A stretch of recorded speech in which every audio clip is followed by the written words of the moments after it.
প্রশিক্ষণ আল্লাহ দিলেন, সেটা হচ্ছে তাহাজ্জুদের সালাতের প্রশিক্ষণ। কিসের?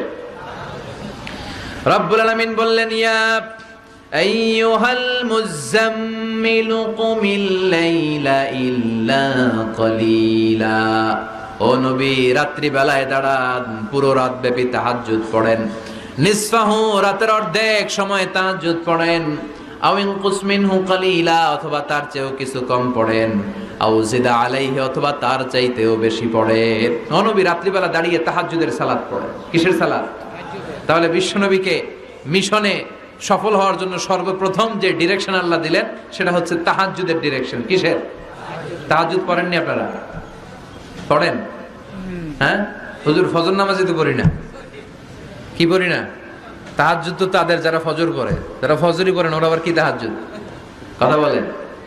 এই তাহাজ্জুদের সালাত আদায় করলে সম্মান বাড়িয়ে দেয় কে?